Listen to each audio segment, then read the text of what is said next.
Dive into the heart of the Syrian civil war on Insurgency Unmasked by the Modern Insurgent. Explore the historical legacy, geopolitical complexities, and human impact of the Syrian civil war. From expert insights to gripping narratives, this podcast offers an in-depth understanding of the conflict. Come and journey through the Syrian civil war with the Modern Insurgent. Welcome back to another episode of Insurgency Unmasked. Today, we are going to be decoding the Syrian conflict and looking at the future implications for the region with Bardia. So, Bardia, we'll start off. Can you tell everyone a bit about yourself? What do you do and how have you got to where we are? My name is Bardia. I worked for 2 years at a human rights law firm focusing on the Middle East and Iran specifically. I worked there as a translator. I currently attend George Mason University, and I'm studying government and international politics. Yeah. So, we're going to look at the current state of the Syrian conflict. That's the first thing I'll ask you. So, how has the Syrian conflict kind of evolved since its inception? What are the kind of current dynamics which have changed the conflict's nature? Well, the current dynamics are actually quite a bit dialed down from what people expect when they hear about Syria. The kind of warfare that's going on has essentially came to a standstill. All sides are absolutely beaten up. All sides kind of want to stop the fight, but the major issue is Turkey wants to pull out, and if Turkey pulls out, the Free Syrian Army in the north loses all their aid that they have. The SDF is under threat from Turkey. If Turkey and Assad ever come to any kind of agreement, Assad oil owes about 50 billion, according to current estimates, to Iran alone. So Bashar al-Assad is economically devastated, but he also does not want to give any kind of concessions to the opposition. So you have a dictator that doesn't want to relinquish any power. He's still maintaining a state of fear. You have beaten up insurgents to the north that they have infighting, and they also have a sponsor that really does not want to be there anymore. And then you have the SDF, which is under threat from the north and the south. They're militarily allied with the Assad regime against Turkey right now, but they have very publicly and frequently announced this is not any kind of political concession and that they do not have any political agreements with the Assad regime. Yeah, they've certainly kind of meandered to a stalemate. Like this, it's not like there's been agreements. It's just kind of naturally slowed with no concessions. It's quite a good way to put it. One of the biggest things with the conflict right now is the fact that in Turkey, according to recent polling, around 70% of the populace there wants an immediate pullout from Syria, but that would involve negotiations with the Assad regime. And Assad right now, his relations, especially in the region, is improving by quite an alarming state.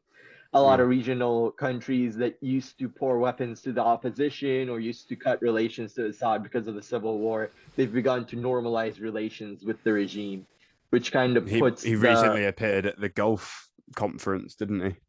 yeah, Which is a big step. that does not help the situation either. It certainly doesn't.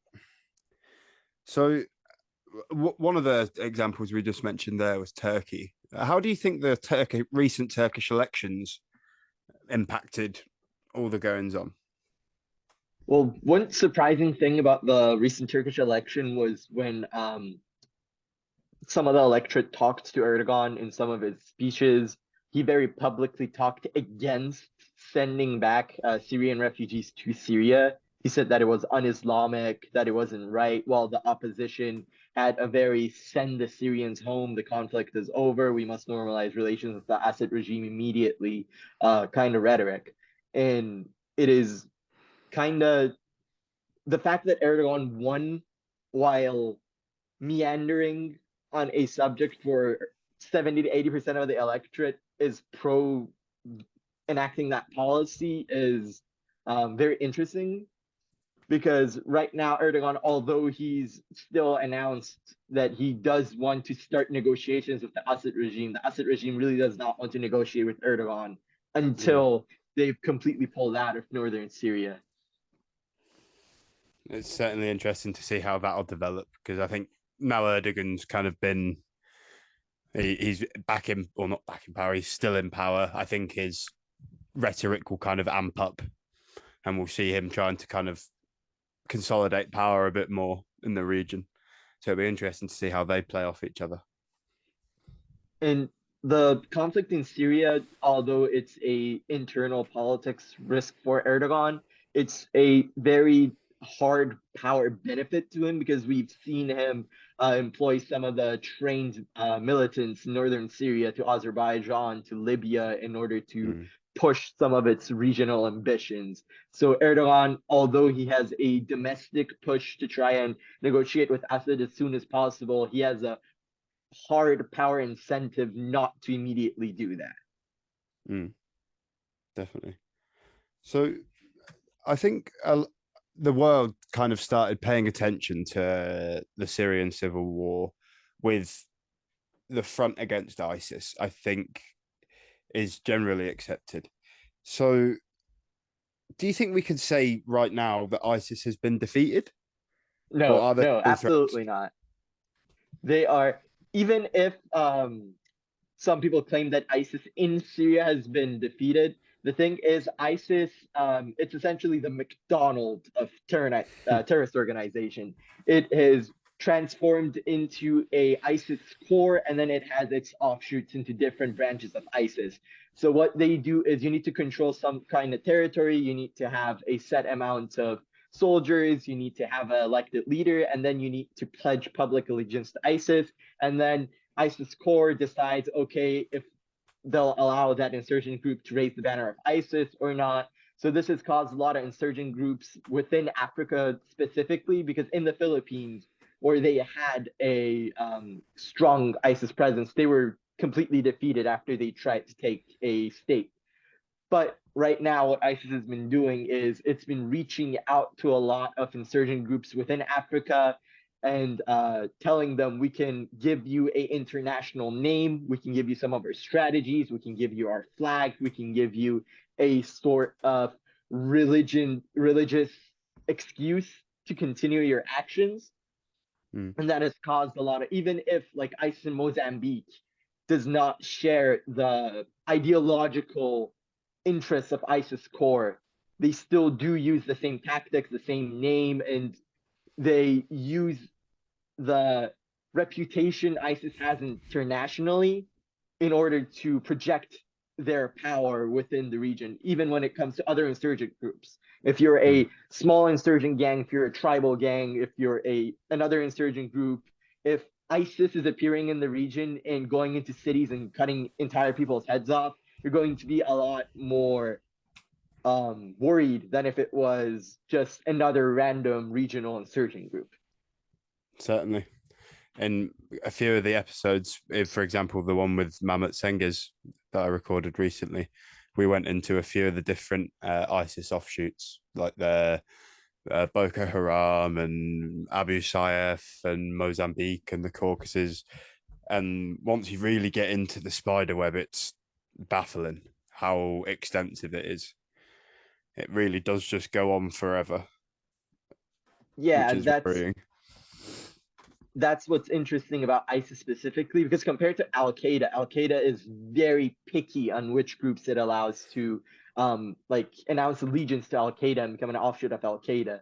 While ISIS, again, it's like McDonald's. It's trying to go as many places as possible because in Syria their presence has been limited. There's still a sizable amount of ISIS prisoners within northern Syria, within the camps there, and that's one of the major reasons the U.S. hasn't completely pulled out of Syria.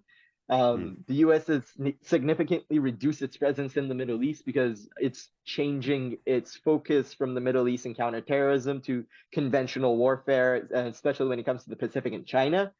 But the presence of thousands and thousands of ISIS prisoners in northern Syria, where there is still a large ISIS push in order to free them from the prisons and restart their campaign. We can't say that ISIS has been defeated in Syria, but we can say that they've been significantly weakened.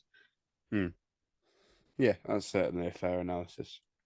So to add on to that, what lessons do you think have been learned from the fight against ISIS that could like inform future counterterrorism efforts against similar organizations?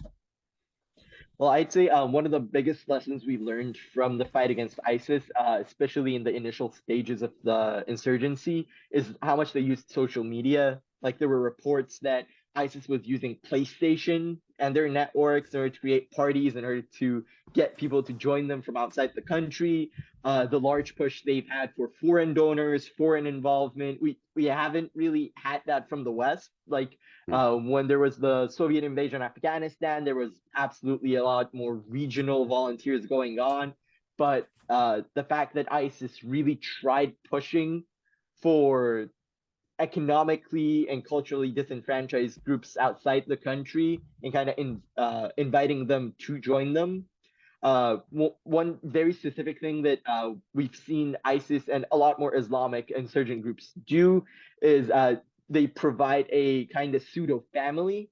So they go around either regionally or internationally if someone feels insecure in their identity, if they feel insecure economically, anything like that. They're like, come to us and we'll give you something secure. We'll give you a secure structure. Mm. Has been another textbook example of vulnerable people being groomed into extreme situations. I think is a good way of saying it. That like a lot of the cases I've seen, especially from the UK, the people that have gone over have been certain type of people, like very vulnerable young people. So it's interesting that that's the development of how it's being advertised almost. And that's one of the kind of sad elements to this whole situation. If you look at the rate of foreign volunteers, it's a lot more people from Europe than people from America, because America has a kind of more, well, they're more picky with who they let in, but it's also the fact that culturally, America is more accepting of foreign groups coming to them compared to like France. Because in France, a lot of immigrants from the Middle East, they were put in not very good situations. The laïcité system kind of was aggressive to them from the start, which made these people feel like they're not really French. It disenfranchised them from like getting a French sense of identity, which then that insecurity caused more radical groups to be able to say, yes, you are not French. Yes, they are the enemy. We are not. We are your friends. We are your family. Come to us. Like I think that's definitely something that's been learned, but I'm not sure if every country, say in the European Union or the West, has taken it on board properly. Unfortunately. Yes, sadly not. The counterterrorism focus of countries has been a lot more hard power than soft power. And especially when it comes to America, we're seeing a backtrack on that. America is assuming a lot more soft power approach to the war of terror than it had at the beginning of the war on terror. One kind of sad and yet interesting lesson that America specifically learned was when it came to the use of torture. America, according to congressional findings, even the CIA's push for the use of torture was not effective at all. The FBI already had a set tactic where they would send in an interrogator from the same culture, from the same religion, that spoke the same language or a language from a nearby country, and they would establish a cultural connection to the other person, and they would try to negotiate with them in order to get information out of them. And that was, from congressional findings, a lot more effective than beating someone up in an airplane for like 18 hours when you actually mistook them for a higher rank than they actually are, and you think that they have information that they don't. Because within insurgent groups or within any group, there's only so much information that one single individual has. So at some point, you run out of things to get. And one of the uses of torture one of the Al Qaeda operatives that that the CIA was trying to get information from sent the CIA on a $5 million goose chase for Somalians in Montana, if I'm not wrong. I don't remember the exact ethnic group, but the operative was like, yes, yes, we have an operation for this ethnic group in Montana, and we're trying to get some of the people from that community. And Montana has like an extremely small population of them. So you had the FBI and the CIA just pouring resources into Montana, trying to search for this like hidden Al Qaeda cell, but there was none. And they were like, "We found nothing." It was like, "Yeah, I was lying. You were torturing me." But I imagine the CIA has a lot more fun torturing people. They Uh, probably enjoy that option.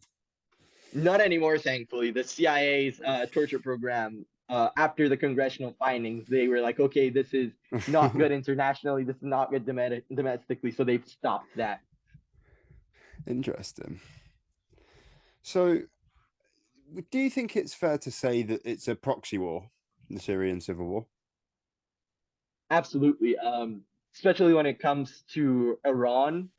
Assad is a Alawite, which is a offshoot of Shiism, while the majority of the Syrian population are Sunni Muslims.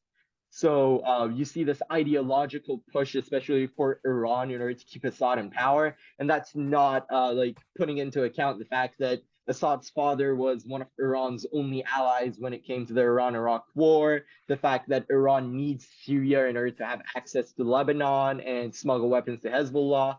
Whether it comes to Syria's ideological battle against Israel, in like the Golan Heights and the whole Syrian nationalist thing about trying to take over the Levant. When it comes to Russia, Russia again has a lot of material connections to Syria, whether it's oil, whether it's weapons, whether it's just a regional ally. Turkey, also Erdogan, has a lot of ideological ties to the Islamist groups in the north. That's why you see like HDS, which was an offshoot or is an offshoot of Al Qaeda, depending on who you talk to. And they've tried to announce themselves as a reformed group that's not very radical anymore and a lot more of a military presence than an ideological one. Whether it's Saudi Arabia, who's trying to prevent Iran and their foothold in Syria from increasing. It's definitely a lot more of a regional proxy war than an international one. Because especially when it came to the start, despite some popular beliefs, the Obama administration did not want a fall of Assad. Um, Even under the Trump administration, Trump once proposed assassinating Assad to his Secretary of Defense, Mattis, and Mattis immediately shut it down. He was like, don't even think about it. So America, from the start, they did not want a fall of Assad. They did not want Assad to die and cause another Libya. They wanted Assad to give concessions to the opposition, maybe peacefully stand down and stuff like that, which is why you saw an incremental supply to insurgent groups, whether it was not listening to some internal pushes for like a no-fly zone over Syria, and it was a lot more of a hands-off, incremental support to groups within Syria because they didn't want Assad to immediately lose, immediately fall apart. So it's way more of a regional thing than an international thing, especially when it comes to Turkey versus Russia. Turkey has a lot of interest in the Caucasus. Russia also used to have a monopoly over the Caucasus, whether it was Azerbaijan, Armenia, but now Azerbaijan is assuming a lot more ethnic nationalist language, which causes them to get close to Turkey. If you ever pay attention to some of the speeches Erdogan has in Azerbaijan, he really loves referring to Azerbaijan as brother Azerbaijan, Yeah. or Aliyev, stuff like that. So The it's Turkic absolutely nationalism coming back a little bit, isn't it? Coming back into sadly, fashion. yes. So, what are some of the other risks of having so many regional and international powers all on the ground in Syria? Well, in 2022, the UN actually talked about that. The UN expressed fears that although the Syrian civil war has come to a stalemate right now, that it has an extremely high risk of flaring up again. Thankfully, we've seen Russia pull out some weapons, and the internal situation in Turkey may push for Erdogan to also push back some support, but there absolutely still is a internal security argument for Turkey when it comes to the YPG in northern Syria, that Turkey wants to say, oh, we're defeating the PKK in Syria, and to have another Turkish intervention in the region.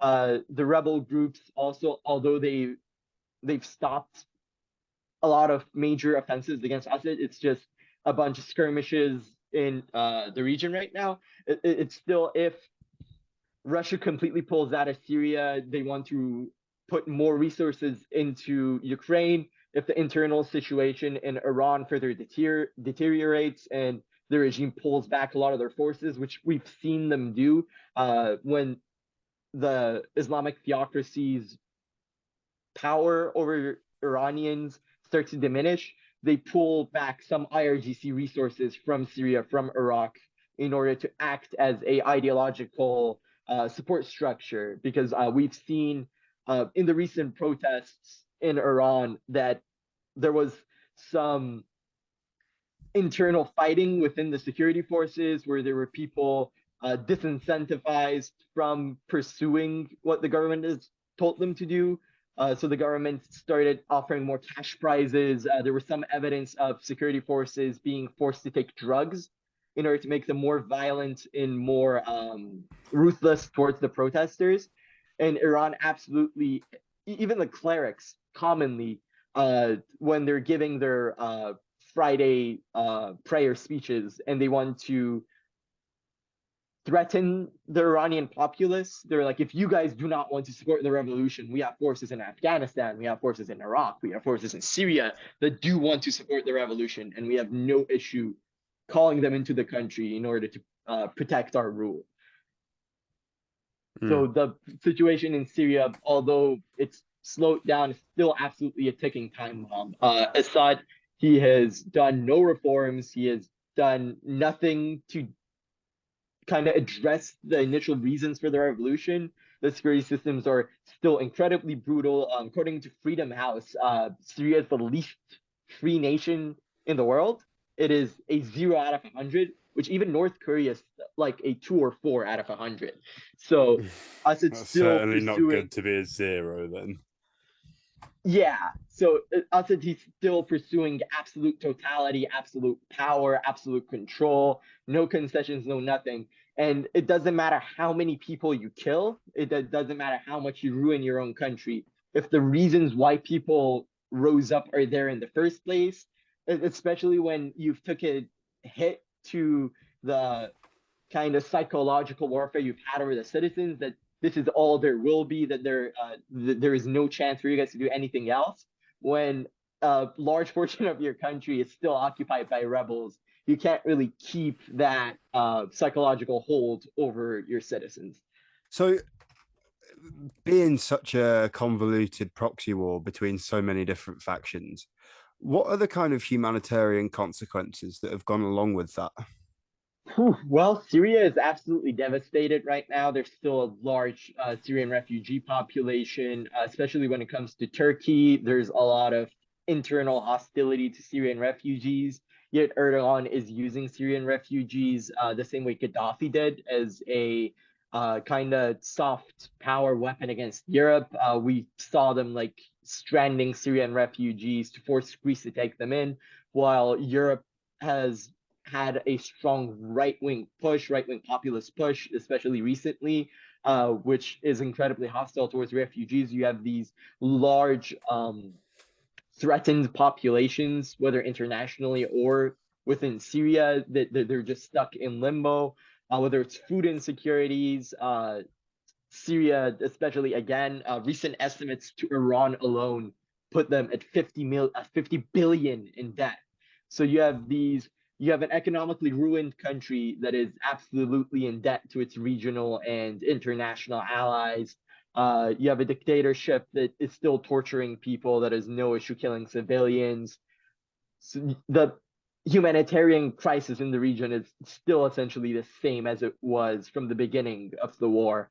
And the fact that a lot of more regional powers that have entered into Syria have enjoyed complete impunity, whether it's Wagner, whether it's the IRGC, um, they have had no repercussions to their kind of use of terror against Syrian citizens. Mm. And that takes me on perfectly, actually. Like, how have groups like, or say PMCs like Wagner, how have they impacted the war? What have their dynamics been like on the ground? Well, if we look at Wagner and the way they act internationally, even outside of Syria, if we look to Mali, we can see that Wagner really likes intentionally targeting civilians, and they use that as psychological warfare against whatever group they're fighting against. So you have that issue, and the fact that Wagner doesn't really have a set hierarchical structure, because although they do get their orders from Vladimir Putin, from the Russian Ministry of Defense, there's some conflicts between the leadership of Wagner and them, and the fact that although Wagner is an arm of the Russian military, Wagner is not legally an arm of the Russian military. So there's not really a internationally set agreed upon definition for what Wagner is. I think the State Department recently announced Wagner as a transnational criminal organization, which is one step away from announcing them as a terrorist organization, but for political reasons, they have not done that yet. There's also ethical considerations when it comes to transparency, accountability, and adherence to moral principles, because Wagner is a profit-driven entity. Their actions within a war is not really to end it. It is much more profitable for Wagner in order to prolong the war for as much as possible in order to maximize the amount of money and training and weapons they get out of any set conflict. And again, there's the privatization of warfare, especially in Syria. There's a lot of non-state actors, which accountability, international accountability is an absolute disaster. The legal considerations is complex. It's kind of hard to determine if groups like Wagner are lawful combatants or if they're belligerents, or if they're privileged belligerents, they're non-privileged belligerents. In order to be a privileged belligerent, you have to discriminate between civilians and non-civilians, which we've seen Wagner not do. Which, if Many times. the war, yeah, if the war was to end in Syria in whatever way, and if there was a push internationally for some legal pushback on the actions of various groups within Syria, that muddies the water for how Wagner would and should be treated. Because there are four categories when it comes to the laws of armed conflict. There's non-combatants, which under absolutely no circumstances are you legally allowed to target them. There is privileged belligerents, which is groups that adhere to the laws of the LOAC and should be treated as prisoners of war. There's unprivileged belligerents, which is armed groups that don't listen to the LOAC and don't follow the LOAC, and therefore they would not be technically considered prisoners of war, and they would not get the privileges given to them by POW status. And then there's the armed forces of any state group engaging in that conflict. And so Wagner, they have three categories that you could technically say they fall into. You could say that they fall into the armed forces of Russia, but again, technically they're not part of the Russian military system, but Russia could absolutely, if push came to shove, be like, yep, no, Wagner's an arm of us. They get all the protections that they would as a state organization, or they could let Wagner crash and fall, and then they would probably be announced as unprivileged belligerents because they don't follow a lot of the set rules within the laws of armed conflict. Fascinating, actually. So, how do you think kind of the increased involvement of the PMCs in Syria and the wider world relates to like the privatization of warfare? There has been a absolute push from authoritarian regimes, while more democratic regimes like America have kind of pulled back. America still does absolutely use military contractors all over because it's a lot more cost effective and it politically looks nicer. But when it comes to PMCs specifically, more uh, Western aligned regimes do not like the fact that at any time, if the PMCs were to get a higher bid, they could betray or abandon the mission, that they don't have much control over those groups, whether it's operationally or when it comes to information.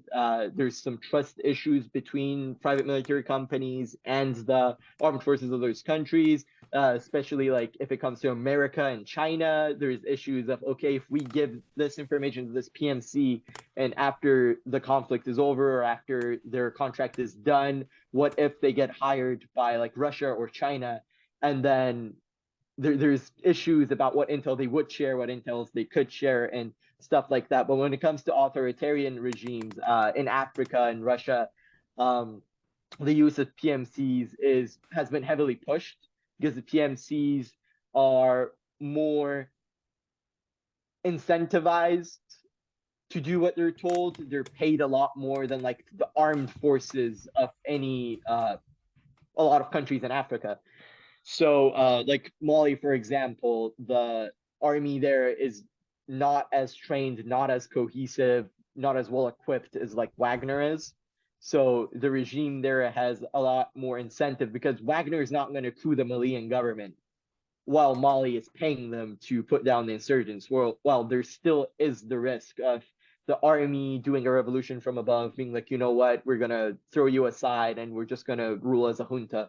So there has been a lot more security provided to authoritarian leaders from Wagner.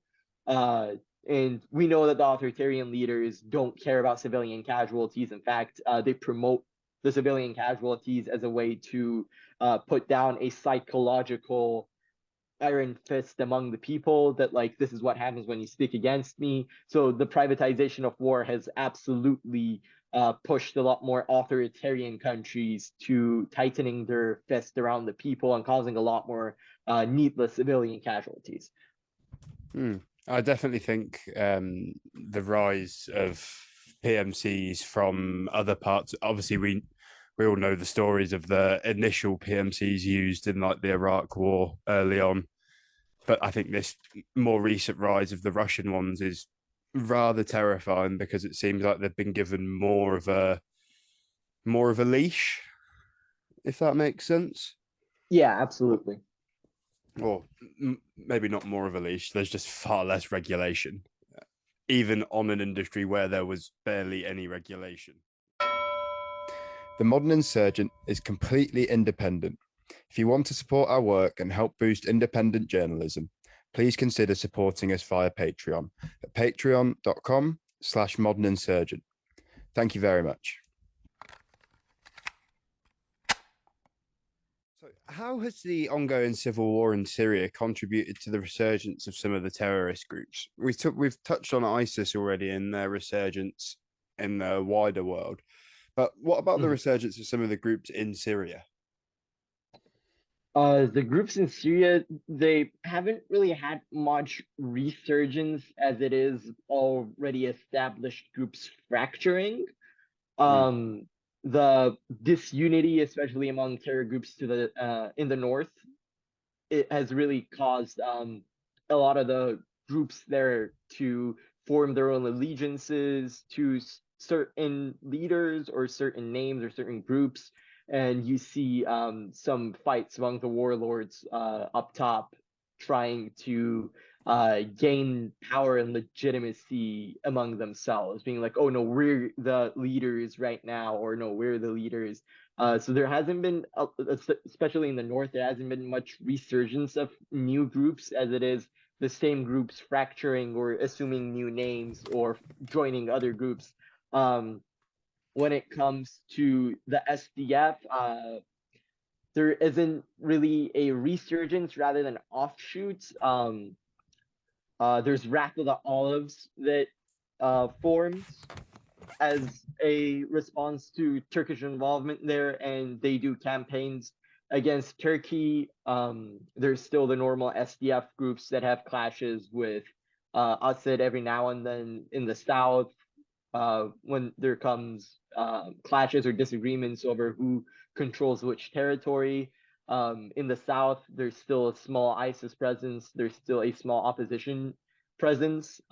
You see the opposition every now and then stage a protest, take over a city, and get crushed by Assad. When it comes to the south, there's still the Israeli army. There's still the IRGC. Sorry, the southwest. There's still the IRGC. There's still the Israeli military, and there's still Syrian government forces there. So it's the continued conflict in Syria has had a much stronger effect on the resurgence of different groups outside of Syria than it has inside of Syria, because the groups there are not well equipped enough, well motivated enough in order to cause the resurgence of other organizations. Everyone's just trying to not fall apart. It all comes back to that kind of stalemate, doesn't it? Absolutely. The conflict has been going on since 2011.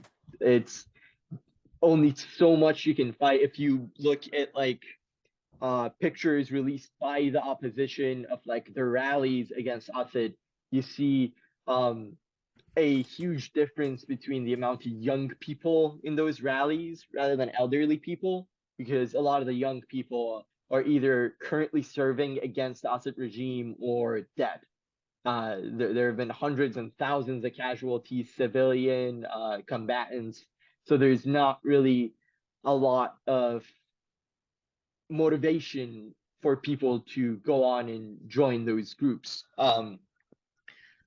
Again, the opposition just wants Assad to go. Assad doesn't want to go. It's still just the same situation. It's just a broken, demotivated country that is trying their best to achieve freedom, while the iron-fisted leader is using foreign involvement in order to keep himself in power with any cost. I think that's the perfect way to summarize it, really. And you touched slightly there on Turkey's involvement, and I want to expand on that definitely. So, how did Turkey emerge as a major player in this conflict? Well, Turkey was significantly affected when it comes to the Syrian civil war. There was a huge rush of refugees through Turkey to Europe. And if I'm not wrong, Turkey has the highest amount of accepted Syrian refugees among all the countries in Europe or even in the region. So domestically, Turkey has been impacted heavily by that. There's also the existence of the Syrian Democratic Forces and the YPG, which any kind of Turkish rights organization within the region is going to be quickly announced as a threat to Turkey's existence by Erdogan's government, essentially. The AKP party and the kind of nationalist parties ignoring E and CHP, which, although E, again, they're very hostile to a lot of Kurdish forces, the CHP, since the beginning of the Syrian civil war, was against Turkey's involvement in Syria, saying that this will do nothing but kill Turkish citizens. So although there are ideological connections between the YPG and the PKK, the United States does not recognize the YPG as an arm of the PKK, while Turkey does. And Erdogan, to maintain his hold on power, he relies a lot on fear and authorization of Kurdish groups. So since the beginning, he saw a opportunity to march against the YPG and in order to brand that as Turkey's continued fight against the PKK. There's also the existence of ISIS. Turkey was one of the only countries that had a hidden but also not really hidden oil trade with ISIS. Turkey did not really try to stop its businessmen or citizens in the southern parts that shared borders with Syria from purchasing fuel from ISIS. So there, both economically, domestically, there was a lot of impact on Turkey when the Syrian civil war started.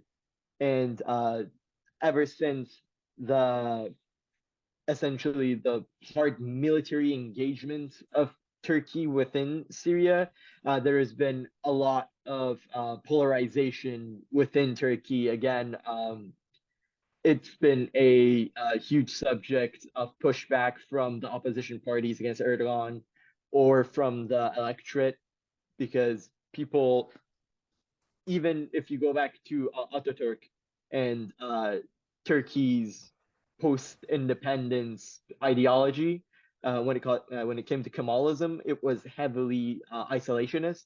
What Ataturk really wanted to do was separate Turkey from the Middle East, and that sentiment still remains, even though Kemalism has been on the back pedal and Islamism has really taken over as the dominant ideology.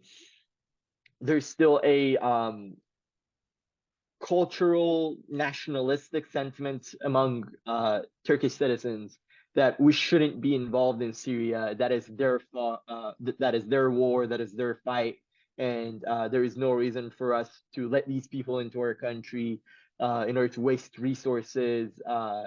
There have definitely been racial components to this. If you ever pay attention to Turkish nationalist spaces, there's a heavy thing about like Syrian refugees recording Turkish girls in the street and then being like, oh my God, she's so pretty. And that usually causes a lot of domestic anger, being like, oh my God, who did you let into this country? Look at what they're saying about our women. If there's one thing I can recommend to anyone is to never find yourself caught up in Turkish nationalist spaces on the internet. Literally my one piece of advice for life. It causes a significant amount of brain rot. Recently, during the Turkish elections, when the opposition candidate was talking very heavily and aggressively about how Syrians need to be sent back, how this is an existential fight for Turkey and stuff like that, there was a lot of Syrian activists that were extremely opposed to that because, again, they did not want to be sent to their deaths. The situation in Turkey, especially economically, a lot of the problems have been blamed on refugees. Like there is a strong hike in real estate prices, and a lot of people are like, "Oh yeah, you know, we have 1 million refugees in this country. Of course, we're not going to have enough houses, which is why we need to kick all of them out." And there were some interviews in the streets where they were gaining some international anger, especially in the Middle East.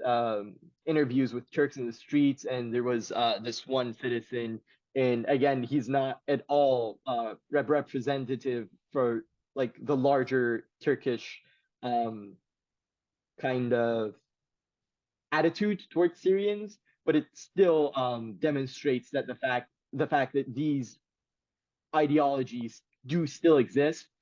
He was talking about, oh, we're a different race from the Syrians, and the Syrians and the Arabs and the Afghans are a inferior race, and their brains are not developed. And even though in that group there were people being like, dude, what are you saying? He was like, oh no, I work as a genetic scientist. Believe me, I'm studying this in university. This is what we study. So even though like the larger populace doesn't believe this, these kind of extremist nationalist sentiments are still there within the country, especially towards Syrians. If you ever talk with someone that believes in the Turkish sun theory, then you know you're really onto a real one. I would I like to stay away from any kind of Turkish nationalist theory because I can feel my brain like recede into my skull. My brain's like moving back physically, being like, stop putting this in me. You're killing me, please. Again, there's also the kind of internal tensions when it comes to Kurds.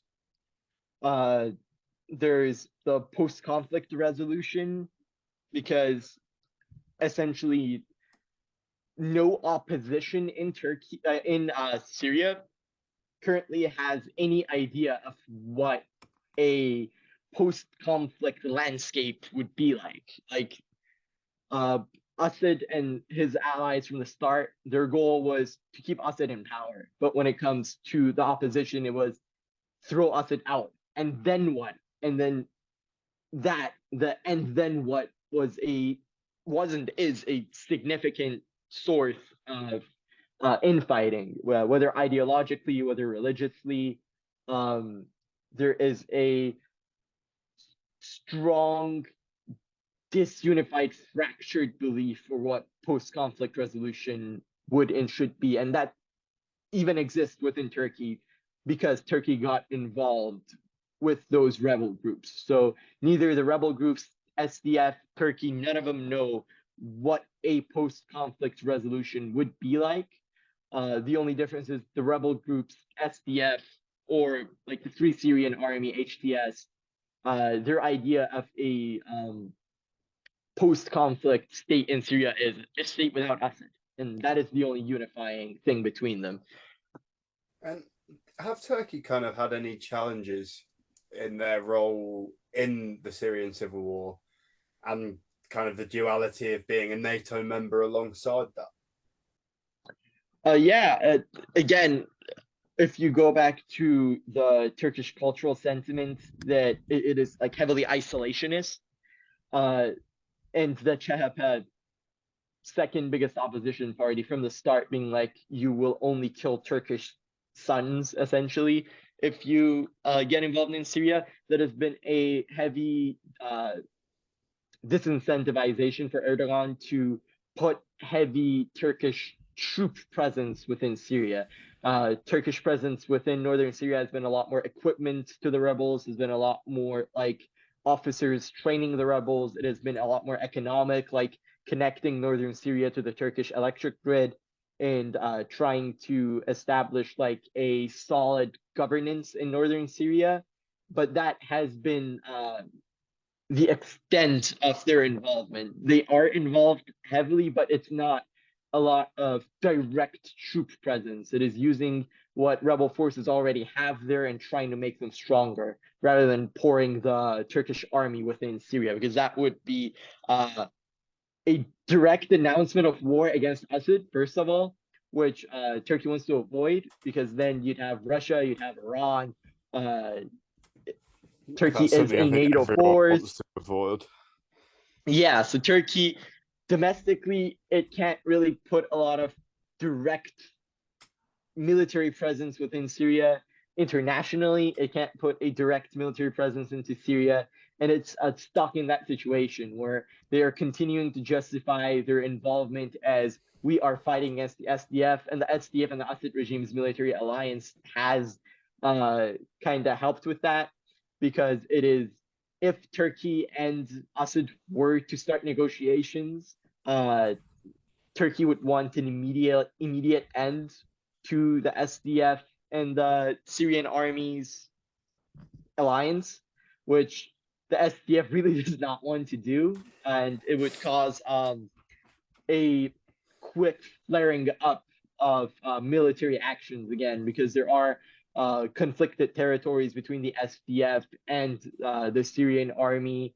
And if the Syrian army was to be like, okay, yeah, we'll end our alliance with the SDF would have a heavy reason to push down and try to relieve tension from the south, so it could focus more on the north in Turkey's attacks against it. Fascinating. So, and my final question, I think, is the next 10 years, or 10 years from now, what does Syria look like, in your opinion? I, when it comes to the future, I don't like to think about one possible future. There is like 100 possible futures. Some of them are more likely than others. There is always the possibility that Assad could establish his hold on the entirety of Syria again. Turkey completely pulls out. The SDF is defeated. Iran and Russia put even more resources into Syria. Uh, then Assad rules until he dies, and then everything goes to hell again.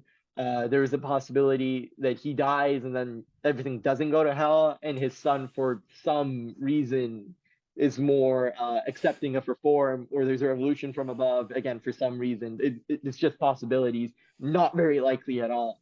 I There's think always we'd be silly possibility. to trust that process again. No, it would not happen. It is a like it is a thing that may happen, but it most likely will not. Like I'd say 95% chance that it will absolutely not. There is always the possibility that the war is going to continue within the next 10 years.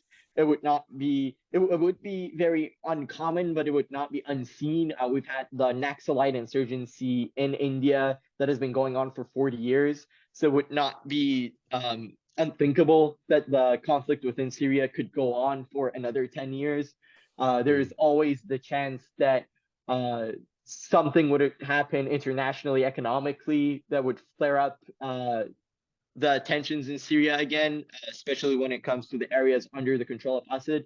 If the Iranian government was to fall within the next 10 years, that would cause a heavy power vacuum on the Syrian government side, because Iran is the one of the main heavy allies of the Assad regime.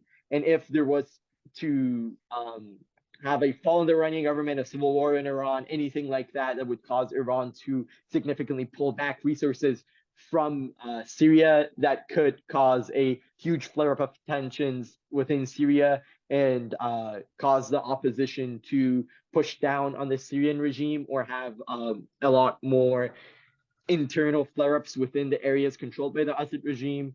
There's always the possibility that Turkey completely pulls out and the SDF and the rebels are crushed. There's always the possibility that Turkey doesn't pull out and the same situation just completely goes on. There's always the possibility that the rebel groups within the north are going to have even more infighting, and whatever kind of monstrosity of an alliance they have right now is just completely going to fall apart, and they're going to have a lot more infighting and offensives in the north against themselves, which could cause like one group to become the dominant Syrian rebel group in the north. There could always be the possibility that Turkey doesn't completely pull out and they have a major offensive against the SDF and they put their own kind of proxy party there.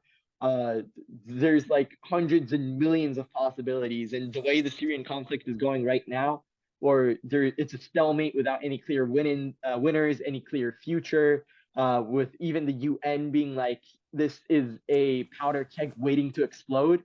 It is not a very bright future for Syria, because the two possible futures are: you continue with one of the most despotic regimes in the world, or you continue fighting with no clear set idea for what is going to happen after you get rid of them.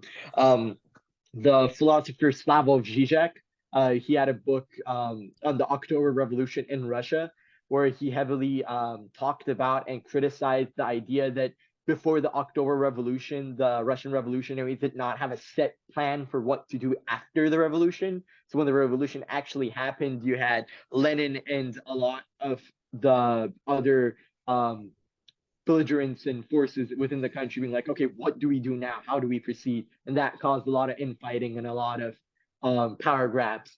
And we could see that in Russia, in Syria right now, because again, when the revolution happened, the only uniting force within the Syrian population was, we get rid of Assad. So you have the SDF, which has their own ideology, their confederation.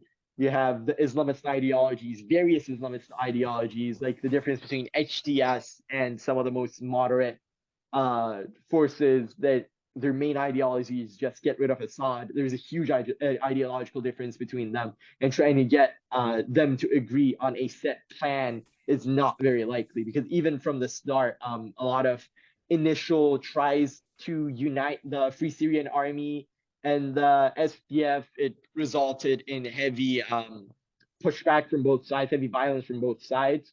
You had the Free Syrian Army cutting off the heads of representatives that the SDF sent. You had the SDF refusing negotiations with the Free Syrian Army in some occasions. So there is not a united opposition. It's an incredibly fragile situation that could go like 1,000 different places within the next year, within the next 10 years, even, depending on how each of the countries that are involved in Syria go, or how the international situation changes. Because if we had another oil crash, if we had some fighting within OPEC, if anything like that were to happen, a country that has been absolutely economically demolished would have a lot of problems trying to find stability within it, which could cause another flare up. It seems like there's thousands of different options, and they're all pretty dismal for the Syrian people, Sadly, yes. which has been a recurring theme of this season. I think nothing looks good for the Syrian people and hasn't for a long time, which is awful, to be honest. Sadly. And that is the point we are going to end on. So, is there anything you'd like to promote, Bardia? The Modern Insurgent. Check us out on Instagram. We have some good documentaries. We're going to be putting a lot more stuff out. The strategy report section. We're cool. You could always check us out. And yeah, that's it. Perfect. Yeah, you can find us on TikTok, Twitter, Instagram, YouTube, and most importantly, Patreon, where you can subscribe and support us even further. I think it starts at only £2 a month, and there are 4 different tiers. So if you'd like our content and want to support us further, that means the world to us. So thank you for being here for our final episode of the season, Bardia. And thank you. That culminates the first season of Insurgency Unmasked, the Syrian civil war. I think we've learned a lot, and I think we've put out a really good analysis of the conflict. So thank you very much for listening, everyone, and we will see you next time for season 2. The Modern Insurgent is your impartial, independent, and academic guide in deconstructing the world's conflicts and insurgencies through our unique documentaries, podcasts, reports, and scholarly articles, reporting on the underreported.